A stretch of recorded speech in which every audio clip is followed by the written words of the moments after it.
Hello there. General Kenobi! Hey everyone, Aiden here. Today I'm joined with my best friend in the whole wide world, Seamus.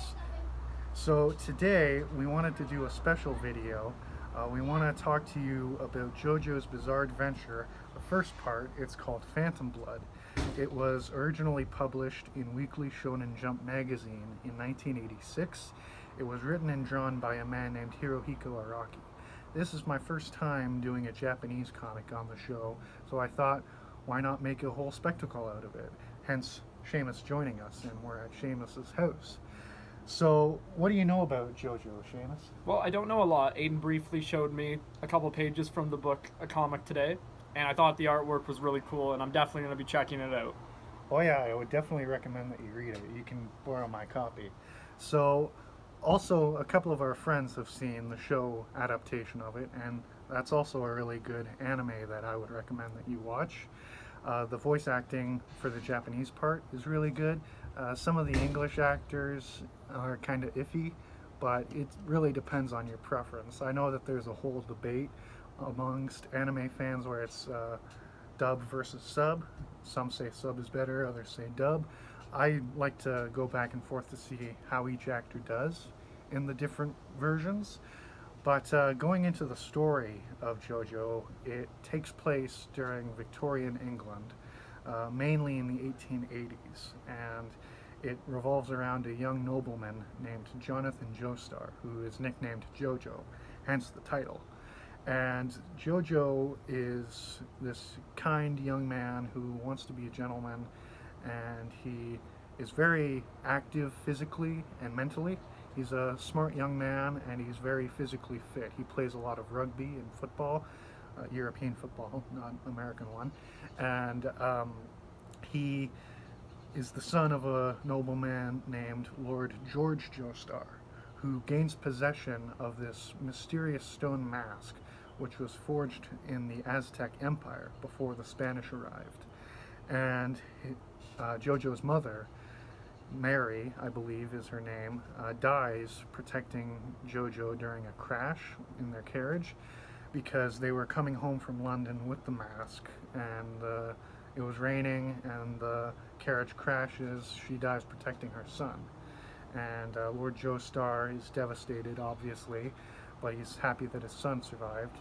And this is where we meet a man named Dario Brando, who is this poor man trying to loot the crash with his girlfriend or wife. It doesn't really specify. I think it's his wife. But Dario talks to George Joestar for a little bit, and then George says that he owes him one, and then we see years pass, and Jojo is growing up, and Dario is sick, and his son Dio Brando is adopted by Lord Joestar. So from there, we see that Dio is a cunning and manipulative young man, little boy who does not like people who have a better social standing than he does.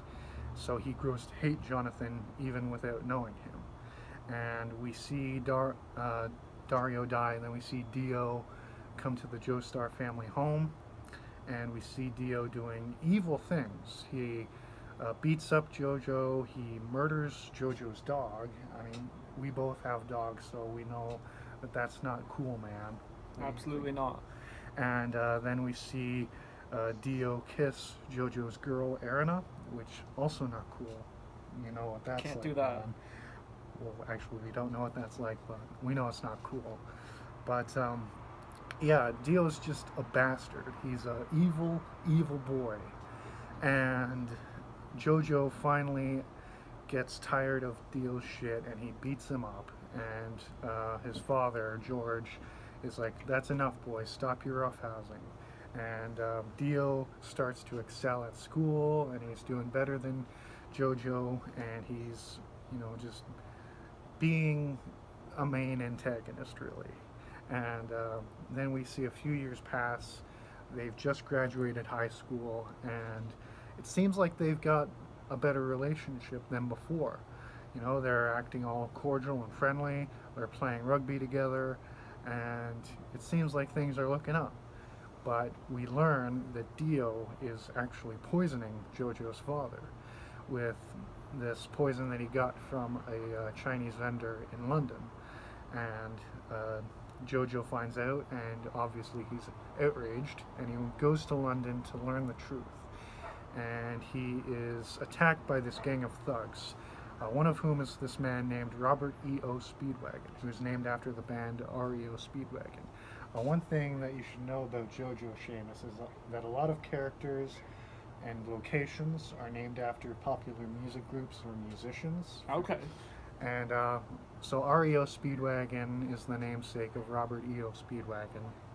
And Dio is named after Ronnie Dio from the band Black Sabbath. And we see Speedwagon and JoJo become friends after a brief fight. And JoJo spares Speedwagon, so Speedwagon basically becomes his manservant, really. And Speedwagon is a fan favorite character. A lot of people enjoy him, and I like him too. So it's at this point, Seamus, that they go back to the Joestar estate, and they confront Dio, who had also been in London, and he got the mask from George Joestar, and he learns of its power. So he puts it on, and he becomes a vampire. And he says, "JoJo, I've rejected my humanity," which has also become a meme. And you'll find that there are a lot of scenes in this series that have become memes. And have you heard of any of these memes, Seamus? No, I haven't. Can you tell me about them? Well, there's the one where Dio rejects his humanity, and there are some from later parts of the series and show, which I don't want to spoil, because I may or may not do part 2 and 3 down the line, because those are also fan favorites.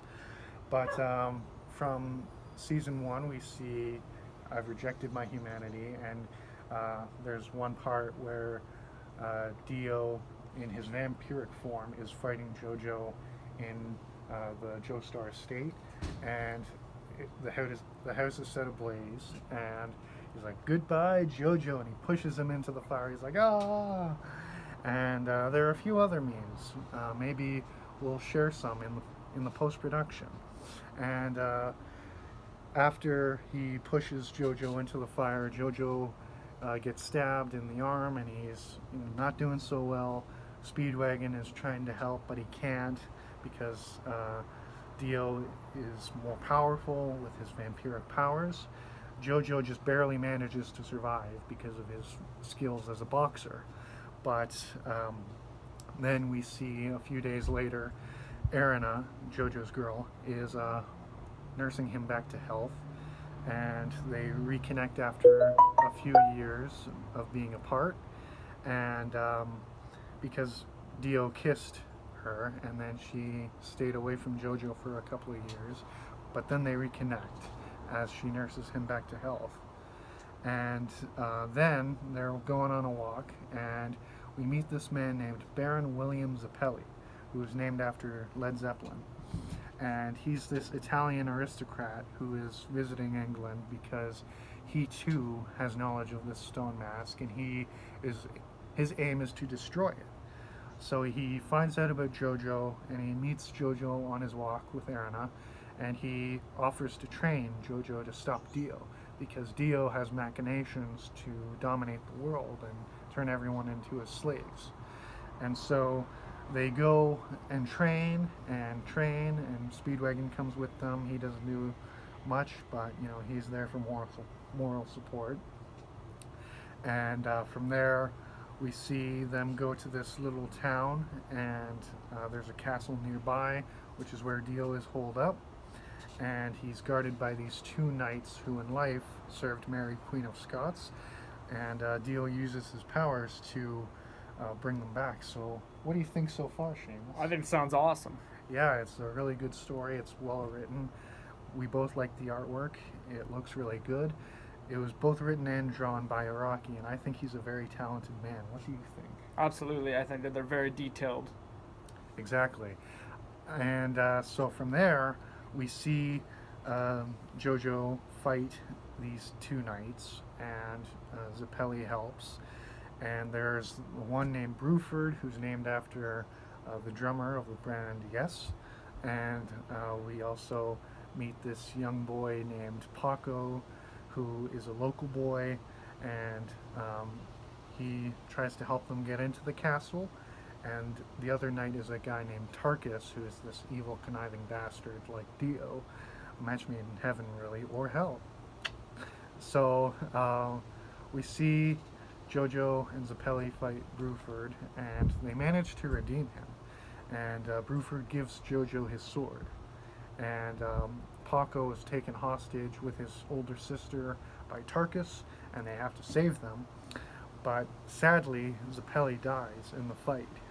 Tarkus just massacres him, and he's choking JoJo with a chain. It's a brutal fight, but he manages to overcome him and defeat this evil knight. And one thing I forgot to mention is that Zappelli teaches JoJo this special power called Hamon, which uses a lot of breathing, and it is this really cool power that he learns and he uses to defeat the knights. And then they go deeper into the castle to fight Dio, JoJo and Speedwagon. Paco and his sister go back home because it's too much for them. And JoJo is fighting Dio, and Dio says that to fight him is useless. And there's another meme based off of that, which in the Japanese version. So from what I've learned, muda is the Japanese word for useless. So Dio says it's muda, muda, muda, muda, and that's become a meme. And so it's like, fighting me is muda, muda, muda. And JoJo is using his Hamon and his pure strength because he's got arms like The Rock. He's built like a brick shit house. He's just this massive man who's like 6'5" or something, and he's got these big arms and he's got the Hamon powers, and he's wailing on Dio, and Dio is, using his strength. He's choking him. He's trying to suck the life out of him, and JoJo just barely triumphs over his nemesis, and he goes home and he gets to marry Erina. They are happy. They're gonna go on their honeymoon in the United States, and everything is fine. But then on the ship, they see the Chinese vendor who gave Dio the poison, and he's like, "Oh no, it's that guy!" And he finds out that Dio's head survived, and the Chinese vendor Wang Chang has Dio's head. So JoJo tries to confront him, and Dio's head, being a vampire, part of him is still alive, even without his body, and he's attacking JoJo, just trying to attach himself onto his body, and he's like, "I'm gonna do this, and I'm gonna live forever, and then I'm gonna fulfill my plan of enslaving the world." And he turns people into zombies, and they're attacking the ship, and the situation is dire. Things look like they're not going so well, and JoJo manages to set the ship to explode. But Erina finds this baby girl who is, whose mother died protecting her, just like JoJo's, and he says, "Honey, you gotta save this baby, something similar happened to me when I was her age." And it's very poetic, and JoJo takes Dio and he's holding him tight, and he's like, "Run, Erina, I love you." And she goes and manages to get to the life raft, and it's very sad, and she gets onto the boat and she goes out just as it explodes. But before it does, he's like, "What's become of us, brother? We were like brothers. We were raised together. We played together. How could you turn out to be so evil?" And Dio is really just a product of his environment. His father was abusive.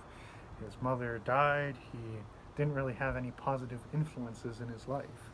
So that, coupled with being an evil, manipulative bastard, made him become even more evil and want to rule the world in his image. And the ship explodes, and Erina makes it to Spain, and she was pregnant uh, before and during the whole ordeal, because on their wedding night, JoJo and Erina conceived their son, George Joestar II, and but he's born later, and they reach Spain and they manage to go back to England, and that's the end of Jonathan Joestar. And then later in part 2, we will see a descendant of his. And what do you think of the story, Seamus? I think it's a fantastic story, and I'm definitely going to be checking out the series and definitely the TV show as well. Oh yeah, as I said, definitely recommended. So that's all we've got for you today. We just wanted to do a special video, and if you have read this story, please leave a comment telling us what your thoughts are. And if you want Seamus to be in another video, definitely leave a comment and let us know. If you're new, I would definitely appreciate it if you would subscribe, and if you enjoyed the video, please click the like button. And we've got some cool behind the scenes on the Patreon page. Shout out to everyone who supports us. So thank you very much for watching, and have a great day. Bye.